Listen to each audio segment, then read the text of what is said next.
Hello everyone, আপনারা সবাই কেমন আছেন? আশা করি খুব ভালো আছেন আর সুস্থ আছেন। আজকে হচ্ছে গিয়ে শিবরাত্রি, তো মোটামুটি অনেকটাই বাজে এখন, যেহেতু ওদের দুজনকে মানে সুইপ্তকে আর রনকে স্কুল অফিস সমস্ত কিছু লাঞ্চ প্যাক করে পাঠিয়ে দিলাম। তো এবার আমি আমার মতো স্নান করে নিয়েছি, রেডি হব, জাস্ট ঠাকুরের সমস্ত কিছু রেডি করব। তো প্রথমে একবার ভেবেছিলাম যে যদি এখানে কোথাও মন্দিরে গিয়ে আর শিব ঠাকুরের মাথায় জল ঢেলে আসা যায়, কিন্তু মানে যেহেতু সুইপ্তর অফিস, ও তো চলেও গেছে আর গাড়ি নিয়েও বেরিয়ে গেছে, তো যাওয়া যাবে না। তাই জন্য যাই হোক, আমার কাছে মা তো এবারে বাড়ি থেকে আসার সময় ওই শিবলিঙ্গ দিয়ে দিয়েছিল। তো ওই শিবলিঙ্গ আমার কাছে আগেও ছিল, যখন আমি ইয়েতে ছিলাম আর কি, নিউ জার্সি ছিলাম। সেই ওই বাচ্চা হারিয়ে গেছে, তার জন্য বারবার করে একটা অ্যালার্ট আসছে। এটা কাল থেকে দেখছি এরকম হচ্ছে। এখানে এরকম প্রায় হতো, মানে টেক্সাসে তো বহু এরকম অ্যালার্ট আসতো, এখানে একটু কম দেখছি চাইল্ড অ্যাবডাকশনের অ্যালার্ট। তো যাই হোক, যেটা বলছিলাম, কালকে তো ফুল আর বেলপাতা খুঁজতে গিয়ে দীপ প্রচণ্ড রেগে গেছিল আর কি, যে এত দেরি করে বলেছো তুমি, অ্যাটলিস্ট 2 দিন আগে বললেও হয়, কারণ এত জ্যামে পড়ে গিয়েছিল, শেষমেশ রনের সুইমিং ক্লাসটাই মিস হয়ে যাচ্ছিল। তাও যাই হোক পেয়েছে আর কি, এটাই যাইয়ে যে পেয়ে গেছে। তো আমি এখন জাস্ট একটু রেডি হয়ে নিই আর ঠাকুরের সমস্ত জিনিসগুলো গুছিয়ে ফুল টুল সব সাজিয়ে নিই, তারপরে গিয়ে ঠাকুর পুজোটা করে নেব। আর আজ তো সমস্ত কিছু রান্নাই হচ্ছে ধরুন নিরামিষ। ওদের দুজনের হচ্ছে গিয়ে একজনকে লুচি আর তরকারি দিয়ে পাঠিয়ে দিয়েছি, আর একজনকে ব্রেড দিয়েছি আর ফল দিয়েছি, আর একজনকে দিয়েছি হচ্ছে গিয়ে পুরি, আর এই পুরি না, আর একজনকে দিয়েছি হচ্ছে বাটোরা, আর তার সঙ্গে একটুখানি আলুর তরকারি। তো যাই হোক, আজ সারাটা দিন এইরকম আলুর তরকারি খেয়ে কাটবে আর কি, রাত অবধি। এখন আমি পুজো করে নেব, নিয়ে পুজোটা করে আর হচ্ছে গিয়ে একটু সাবু আর দুধ ভিজিয়ে রেখেছি। আমার সাবু শুধু সেদ্ধ করে খেতে বেশি ভালো লাগে সাবুর খিচুড়ি থেকে। সাবুর খিচুড়িও ভালো লাগে, কিন্তু মানে আমার বেশি জল দিয়ে আর দুধ দিয়ে সেদ্ধ করে একটু সামান্য একটু মিষ্টি খেতে ভালো লাগে, তো আমি ওটাই করে রেখেছি। তো যাই হোক, চলুন এখন তাড়াতাড়ি করে রেডি করে নিই, কারণ অনেকটাই বেলা হয়ে গেছে। এবার এদিকে বেলা বাড়তে হট করে সাজতে গুজতে গিয়ে দেখবো যে অনেকটা দেরি হয়ে গেছে আরও। তো যাই হোক, চলুন তাড়াতাড়ি করে রেডি করি। এখানে শাড়ি পরা তো এমনিতে হয় না, আর তাই শাড়ি পরার যদি কোনো রকম একটা ছুতো পাওয়া যায়, তখন মনে হয় একা থাকি দোকা থাকি, বাড়িতে একাই হই যাই হোক, শাড়িটা একটুখানি পরে ফেলি যেমন করেই হোক। সে হাতে যদি 15 মিনিট সময় থাকে, আর যদি 1 ঘন্টা সময় থাকে তাহলে তো কোনো কথাই নেই। আর 15 মিনিট কি 5 মিনিট সময় থাকলেও মনে হয় শাড়িটা একটুখানি যেমন করে হোক জড়াতে হবে, আর তার সঙ্গে একটা লাল টিপ পরে নিলেই ব্যাস। আর একটুখানি চোখে কাজল, চুলটা একটু আঁচড়ে ঠিক করে নিলে গুছিয়ে গেছে, মনে হয় বাবা একদম বাঙালি বউরূপে তৈরি হয়ে গিয়েছি। যাক, এইদিকে এই সমস্ত রেডি করে গিয়েছিলাম, একটু ফল মিষ্টি ফুল থালার মধ্যে রেডি করে দিয়েছি। আর এই ঘটিটা হচ্ছে গিয়ে বেশ পুরনো, আমার যখন আগেরবারে এসেছিলাম তখন দেশ থেকেই নিয়ে এসেছিলাম, কিন্তু আমার কাছে যেহেতু শিবলিঙ্গ এর আগে ছিল না, তাই জন্য ঘটিটা এমনিই থাকতো। তো এবারে দেখছি ভালোই হয়েছে, কাজে লেগে গেছে। আর আমার বেশ ছোট জিনিস খুব পছন্দ হয়, যেহেতু এখানে এমনিতে তো অনেক বড় জায়গা নয়, সব ছোটোখাটোর মধ্যেই করতে হয়, তো সেজন্য থালা বাটি গ্লাস ঘটি সমস্ত কিছুই আমার বেশ ছোট পছন্দ, আর ছোট আমি নিয়ে আসিও, যেহেতু জায়গা কম তার মধ্যেই সমস্ত কিছু ধরাতে হবে বলে। তো এই ঘটির মধ্যে আমার কাছে একটা দুধের প্যাকেট ছিল, সেই দুধের প্যাকেটটা একদম আনটাচড ছিল, মানে সিলড ছিল বলে ভালো হয়েছে, আর নতুন করে দুধও আনতে হয়নি। আর দুধ, গঙ্গা জল আর বেলপাতাটা তো পেয়েই গেছিলো, তো সমস্ত কিছু দিয়ে এই ঘড়াটা তৈরি করে নিলাম। কাজগুলো একটু এগিয়ে নিলাম, এবার বাকি যেটুকু আমার তৈরি হওয়া বাকি আছে সেইটা তৈরি হয়ে এসে আর পুজোটা সারবো। এই যে অবশেষে একদম পুরোপুরি ফুল রেডি হয়ে এসেছি। আজকে আমি একটু ভেবেছিলাম যে আমি এই গুঁড়ো সিঁদুর পরবো, কারণ বেশ এই শিব ঠাকুর, শিব দুর্গা এরকম মানে এই পুজোগুলোর সময় মনে হয় যে একটু যদি গুঁড়ো সিঁদুর এরকম পুরো সিঁথি ভর্তি করে পরা হয় তাহলে খুব ভালো লাগে দেখতে করা। তো যাই হোক, এরকম সাজলাম। এই শাড়িটা এবারে পুজোতে গিয়ে কিনেছিলাম ওখানে। এটা একটা মানে কি বলবো, কি কটনের মতো শাড়ি আর কি, হ্যান্ডলুম হতে পারে। তো ভাবলাম যে এরকম সাজি আর কি। তো কেমন লাগছে অবশ্যই কমেন্ট করে জানাবেন কিন্তু। তো যাই হোক, চলুন, অনেকটাই বেলা হলো সব কিছু করতে গিয়ে, এবার একটু পুজোটা সেরে নিই। আজকাল দেখছি আমেরিকার অনেক জায়গাতেই বেল পাতা বিক্রি হচ্ছে। তো আমার মনে এটাই প্রশ্ন, জানেন তো, কিছু কিছু জিনিস বিক্রি হয় এখানে, যেমন ওই যে সজনে পাতা বিক্রি হয়, মানে সজনে শাক, যেটা সজনে গাছের। তো সজনে শাক বিক্রি হয়, তাহলে ফুলটা কোথায় যায়? আমি সেদিন আমার এক বন্ধুর সঙ্গে গল্প করছিলাম, আর দুজনে এইটাই গল্প করছিলাম যে সেই সময়টাই বলো দেশে কি সুন্দর নিম পাতা পাওয়া যায়, সজনে ফুল পাওয়া যায়, আর কচি কচি সজনে ডাঁটা উঠবে আর কিছুদিন পর। এইগুলো খেতে এই গরমের শুরুটাতে ভীষণ ভালো লাগে। কিন্তু এখানে তো কই গাছ আছে হয়তো, কারণ না হলে কেন এই বেল পাওয়া যাবে, মানে বেল পাতা পাওয়া যাবে? তাহলে তো বেল পাতা পাওয়া গেলে তাহলে তো বেলও পাওয়া যাওয়ার কথা, আর তেমনি সজনে শাক পাওয়া গেলে আবার সজনে ফুলটাও পাওয়ার কথা। কারণ সজনে শাক টাক তো নিশ্চয়ই যখন পাওয়া যায়, সে তো বাবু এইখানেই কোথাও চাষ হয় নিশ্চয়ই। ও তো নিশ্চয়ই দেশ থেকে এত দূরে এক্সপোর্ট হবে না, কারণ অত দূর থেকে এক্সপোর্ট হতে গেলে তো পচেই যাবে। তো ভাবছিলাম তাই, কি জানি কোথা থেকে কিভাবে কি হয়। সত্যি যদি কোনোদিন ওরকম সজনে ফুল অথবা বেল পাওয়া যেত, বেলটা না হয় ঠিকই আছে, কিন্তু সজনে ফুলটা খেতে খুব ইচ্ছে করে, জানেন তো। আর কত উপকারী সজনে ফুলের, তো কত গুণ আছে বলে। যাই হোক, এদিকে আমার ঠাকুরের মাথায় জল ঢালা হয়ে গেছে আর পুজোও হয়ে গেল। ভেবেছিলাম যদি রন আর ওর পাপা থাকতো তাহলে খুব ভালো হতো, কিন্তু এমন দিনে পড়েছে শিবরাত্রি যে সেটাও সম্ভব নয়।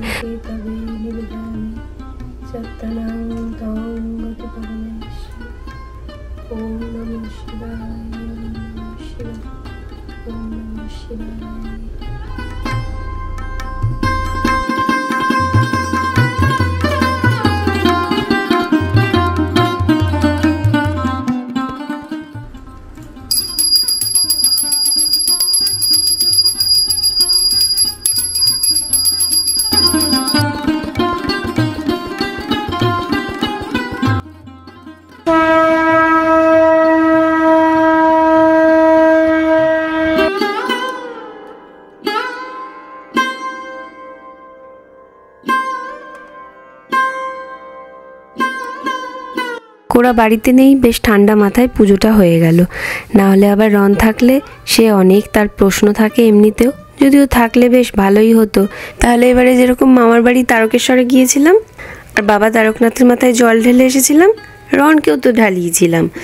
সে বাবা একেবারে ঠাকুরের গর্ভগৃহে ঢুকে, আর ঠাকুরকে তো ছুঁয়ে প্রণাম করা যায়, তো সেই সমস্ত কিছু ওকে করিয়েছিলাম। আর তখনই এবারেই প্রথম ও শিব ঠাকুরের মাথায় জল ঢেলেছিল। তাহলে এখনও ঢালা হয়ে যেত ওর আর একবার, বেশ ভালোই হতো, ওর মনে থাকতো। আর সবচেয়ে বেশি ভালো লাগতো কি, ওকেও ভালো করে সাজিয়ে গুজিয়ে পাঞ্জাবি পরাতাম। যাক, এখন স্কুল থেকে চলে এসেছে, আর এদিকটায় দেখুন কি সুন্দর আকাশের রংটা ধরেছে, একটু দেখুন। আর কি অপূর্ব দেখুন আকাশটা হয়েছে আজকে, একদম ওইদিকে সূর্যটা অস্ত গেছে, আর কি সুন্দর যেন আভাটা ছড়িয়ে গেছে চারিদিকে। এই এক পশলা জাস্ট বৃষ্টি হয়ে গেল আর কি, ওই একটুই বৃষ্টি আছে আজকে, এরপর আর বৃষ্টি নেই, কালকে আবার ঝকঝকে রোদ। আজ তখন সাবু খেতে খেতে এতই বেলা হয়ে গিয়েছিল যে এখন আর একটুও চায়ের খিদে পাচ্ছে না। আর এদিকে দেখেছেন ঘুঘু পাখি কি একটা করেছে, এটা নাকি ওয়ালমার্ট এমপ্লয়িরা যেরকম একটা কার্ড লাগিয়ে ঘুরে বেড়ায় সেরকম। কি করেছিস, যত সব বুলি দেখাচ্ছে আমি মজা তোর। দেখেছেন কিরকম ছেলের কথা, বুলি করছো। ওকে যদি একটু কিছু ওর জিনিসের মধ্যে বলা হয় যে তোর এই জিনিসটা ভালো করিসনি তুই, এরকমভাবে যদি একবার বলে দেওয়া হয়েছে, ব্যাস তার মানেই নাকি ওকে বুলি করছো। স্কুল থেকেই এগুলো শিখে আসে, জানেন তো, যে বুলি করবে না কেউ কাকে, বুলিটা কি জিনিস, মানে একে অপরকে অন্যরকমভাবে রাগানো বা উত্ত্যক্ত করা উচিত নয়, অথবা রেসিজম করাটাও উচিত নয়। তো এই সমস্ত কিছু আর কি। তো যাই হোক আজ আবার অন্যদিন সকাল, আর আজকে হচ্ছে ছুটির দিন। তো সেই জন্য সকাল সকাল আমি ভাবলাম যা যা সমস্ত কিছু কদিন ধরে ফ্রিজে পড়ে আছে বাস্কেটে, আজ বাস্কেটটা খুলে বার করব আর ঝাড়পোছ করে কি কি আছে, সেই যা কিছু আছে সেই সমস্ত বাঁচা কোচা দিয়ে যা রান্না পারবো করে নেব।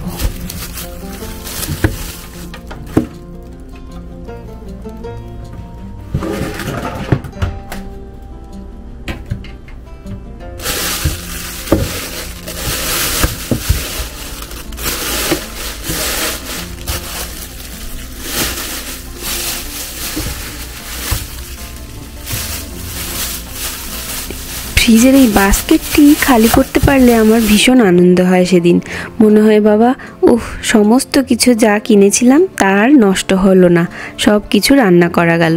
তাও এক আধটা জিনিস একটু শুকিয়ে যায়। আর এই সবুজ ছোলাগুলো কি যে খেতে ভালো লাগে জানেন না, তাই এরকম লুজ দেখতে পেলেই কিনে আনি। আর এদিকে আমার ফুলকপি অল্প পড়ে আছে, বাঁধাকপি একটা গোটা আছে, আর ঝিঙে টিঙে যা পেয়েছি তাই দিয়েই আজকে মোটামুটি টুকটাক রান্না করে নেব।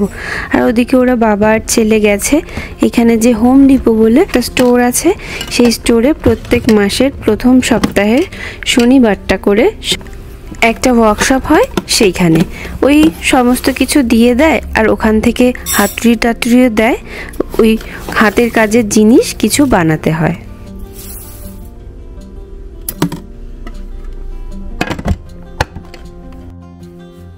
এই রন, এইদিকে আয়। কি করলি দেখি, এটা কি করলে তুমি? বাস্কেটবল। এটা কেমন বাস্কেটবল? ঢেকির মতো। আমি ছুটবে নাকি? ও বাহ, কিউট বেশ। হোম ডিপোর এইরকম ওয়ার্কশপ গুলোতে খুব কিউট কিউট জিনিসগুলো দেয়। এটা তাহলে কদিন আস্ত থাকবে? না, এটা খেলার জন্য নয়, রেখে দিতে হবে। তুমি সবই খালি সুভিনিয়ার করে রেখে দাও। এটা খেলার জন্য নয়, ইটস নট আ গেম। তুমি কোনো কিছুই খেলতে দাও না, এই রে সমস্যা। সবই জানেন তো, ওরা সাজিয়ে রেখে দেবে আর কি। এরকম খেলনা সেটাও ভেঙে ফেললে চলবে না, একটু যদি ভেঙে যায় সেটা পুরো ফেলে দেবে ডাস্টবিনে। আর বাচ্চাদের তো ভাঙবেই বলুন খেলনা। যাই হোক, তো তোর এটা পছন্দ হয়েছে মামা? Yes. মা গো, But the only thing I don't like it because I can't even get it in here. যা যা, তাহলে তুমি ঠিক করে করো, এম করো ভালো করে, দেখো পারবে। মানে এম আর হাতে স্পিডটা ঠিক করে রাখ, দেখ পারবি। মানে একটা আন্দাজ করে ই করতে হবে, টিপতে হবে। You do it. Let me দেখি আমি পারি নাকি।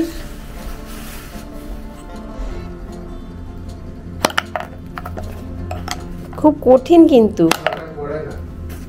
তাহলে এরকম দিয়েছে কেন বাবা? পুরো গুলতির মতো চলে গেল।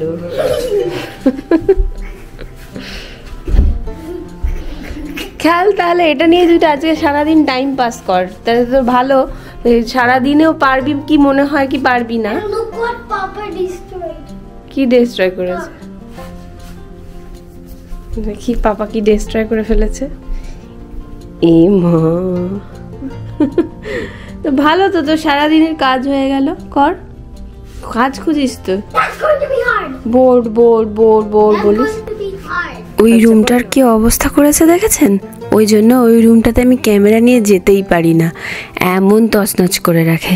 যাই হোক, এদিকে আমার যা যা ছিল তাই দিয়ে মোটামুটি যাই হোক রান্না চাপাচ্ছি। এখানে আমি প্রথমে একটু উচ্ছে চচ্চড়ি করব। তো একটা উচ্ছে ছিল আর হাফ বেগুন ছিল, তার সঙ্গে আলু, সমস্ত কিছুই ছোট ছোট করে কেটেছি। আর আমি এটা মাঝে মাঝে এখন এয়ার ফ্রায়ারে করে নিই, যেহেতু একটুখানি তেল কম খাওয়া হয়। আর তার মধ্যে বলেওছে ডায়েট করতে বলে ডাক্তার, সেই জন্য এয়ার ফ্রায়ারে ওই সমস্ত কিছু দিয়ে, মানে নুন হলুদ আর সামান্য একটুখানি তেল দিয়ে 15 মিনিট মতো আর 350 ডিগ্রিতে দিয়ে দিই। আর এই দেখুন হয়ে গেছে।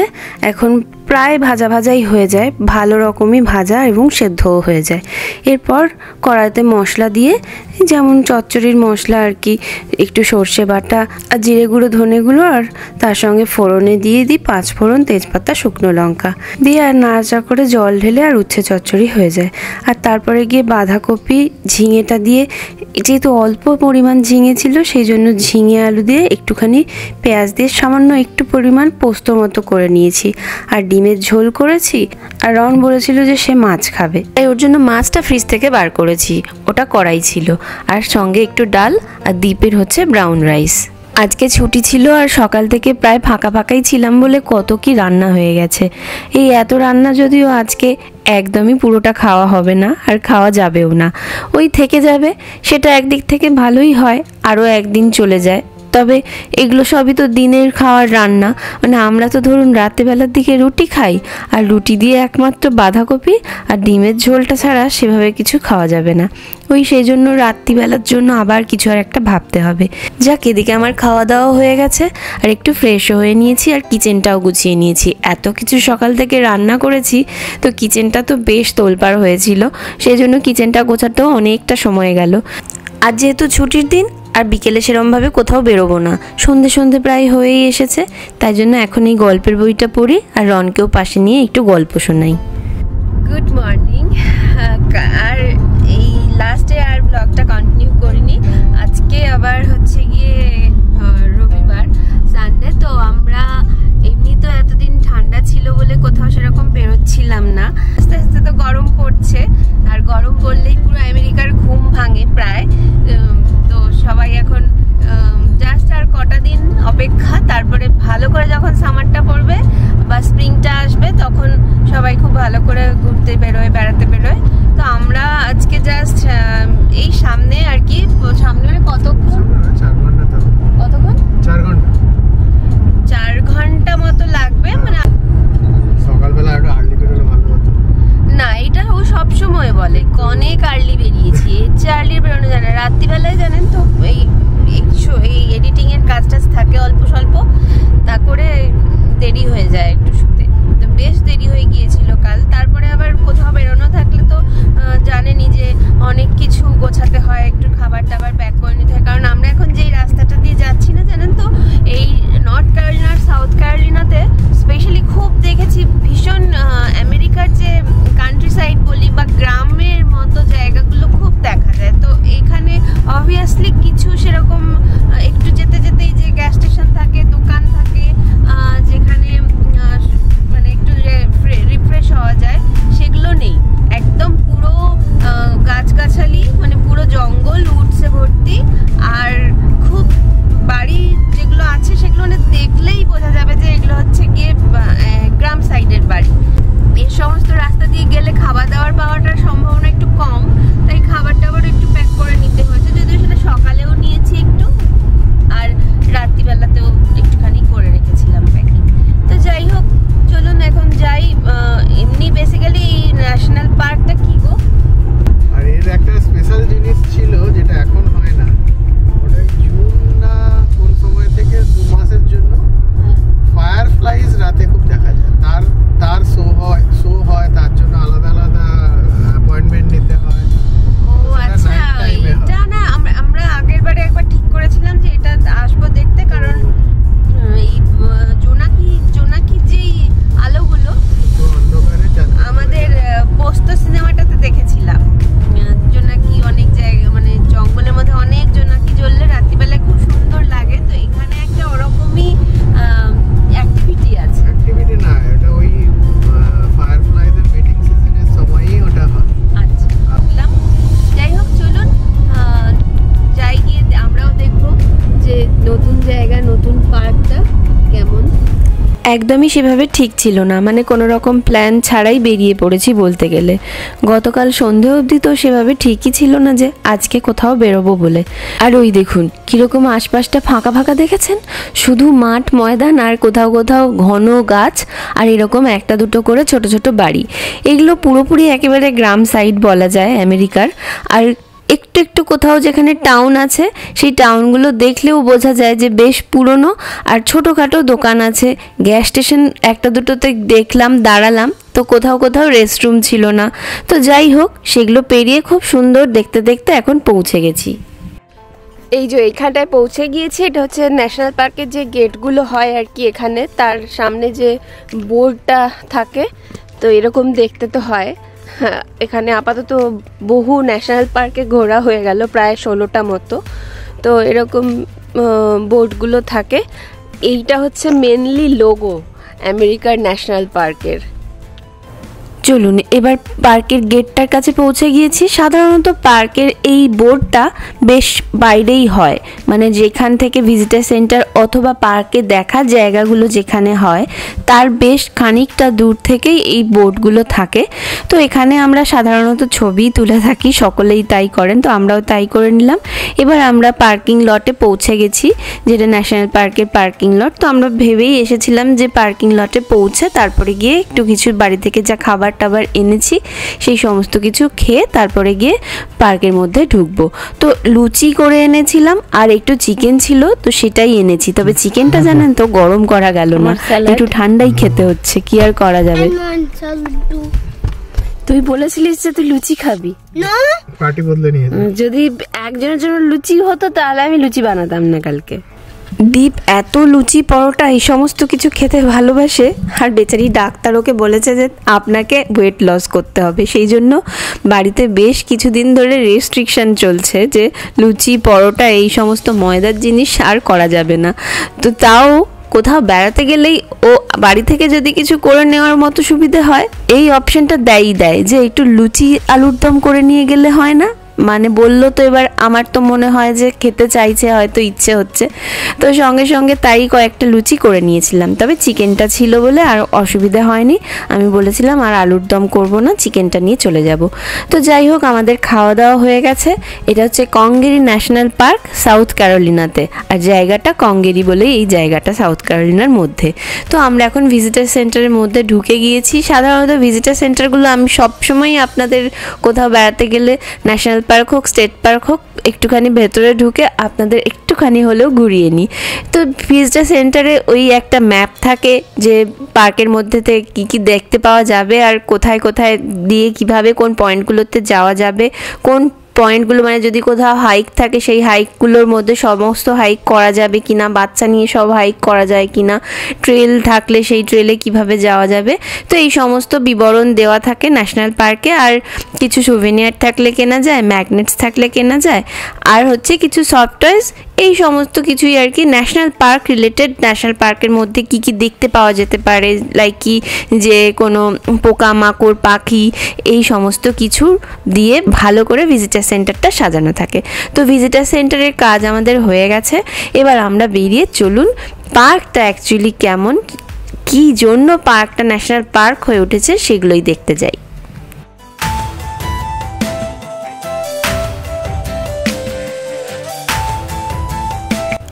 এই দেখুন, এই জায়গাটাকেই বলছে ফায়ারফ্লাই ট্রেল, মানে জোনাকি পোকার যে জঙ্গলের মধ্যে সারা রাতে যে জোনাকি পোকাগুলো ঘুরে বেড়ায় তার যে মানে অসম্ভব রকম একটা আলো জ্যোতি, সারা জঙ্গলটা তো ধরুন অন্ধকার, আর তার মধ্যে জোনাকি প্রচুর হাজার হাজার লক্ষ লক্ষ জোনাকি জ্বললে সে তো অদ্ভুত সুন্দরই দেখতে লাগবে।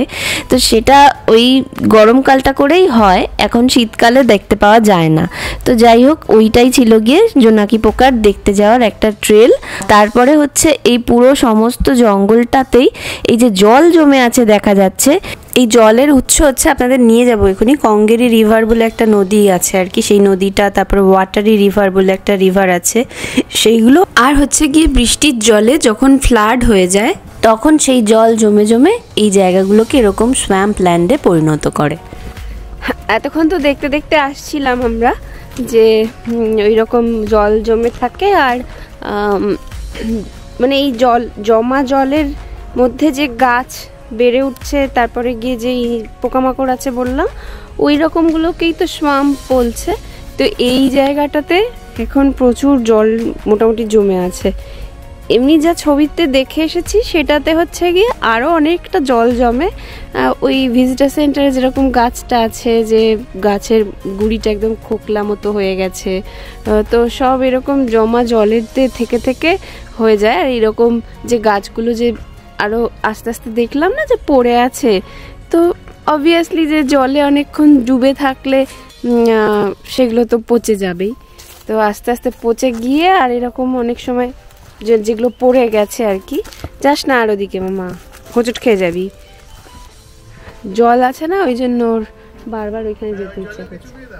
হ্যাঁ, ওই অতটা জলও নেই। আর কি সুন্দর, এই যতটুকু আসলাম পুরোটাতেই এরকম কাঠের বোর্ডওয়াকের মতো করা আছে, যাতে করে পর্যটকরা সমস্ত হেঁটে যেতে পারেন দেখতে দেখতে।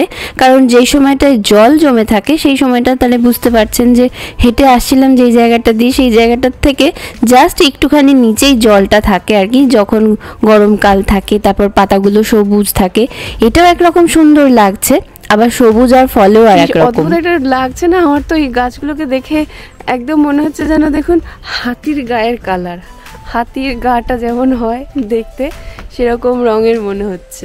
আর কখনো কখনো হাতির গায়ে একটু শ্যাওলা থাকে, কখনো কখনো কিছু হাতির একটু স্কিনটা কেমন হয়ে যায় না, সেরকম মনে হচ্ছে। যাই হোক, হ্যাঁ। আর এখানে কি আছে, এখানে আর হচ্ছে কি ওই বললাম যে লেক টেক আছে, তো দেখি কত দূর যাওয়া যায়। কারণ সমস্তটাই হচ্ছে গিয়ে এতটা হেঁটে হেঁটে। আমরা তো ম্যাপ সবসময় নিয়ে নিই, ভিজিটার সেন্টার থেকে নিয়ে নিয়েছিলাম। আরও একটা বড় ম্যাপ আছে, সেটা ভাবছি এখন গিয়ে কালেক্ট করে নেব, না হলে ঠিক বোঝা যাচ্ছে না। কারণ হ্যাঁ, কোন দিকটা দিয়ে হাঁটবো না হাঁটবো, এদিক ওদিকে ট্রেল আছে আরও। যাই হোক, চলুন ওইদিকে যাই আবার। চলুন এবার একটু অন্যদিকে যাই। এই যতটুকু আসলাম হেঁটে হেঁটে মোটামুটি এরকমই দেখতে পুরো জায়গাটা। কিছু কিছু গাছ আছে, মানে কিছু পড়ে যাওয়া গাছ আছে, যেগুলো ওই যে বললাম যে গুঁড়ি হালকা হয়ে জলে ভিজে ভিজে ডুবে ডুবে পড়ে গেছে। আর বাকি কোথাও কোথাও জমা জল হয়ে আছে। আর কিছু কিছু জায়গায় এরকম বোর্ডওয়াক করা আছে। তবে লেকগুলো অনেকটাই দূরে দেখাচ্ছে আর কি, যে ম্যাপটা দেখছি সেখানে। তো অত দূরে এখন আর যাওয়া পসিবল হবে না, তাই জন্য আমরা এখন ফিরে এলাম এই ভিজিটার সেন্টারটাতে। আর তার জাস্ট আগেই এই জায়গাটাতে গিয়েছিলাম, এখানটাতে ওই যে ওয়াটারি নদী বলছি, ওরকম নদী অথবা লেকের মতোই, যেখানে কায়াকিং করা যাচ্ছিল। তো কায়াকিং এত বিকেল বিকেল আর সেরকম কোনো লোককে করতে দেখছিলাম না, তবে ওনারা দুজন নামতে দেখলাম। অপূর্ব সুন্দর লাগছিল, ওনাদের কায়াকের কালারগুলো আসতো সুন্দর। আর তারপরে এই যে ভিজিটার সেন্টারে ফিরে এসেছি। এখন রন একটু ওই জুনিয়র রেঞ্জার প্রোগ্রামের একটা ফর্ম দিয়েছে ওকে, সেটা ফিল আপ করছে।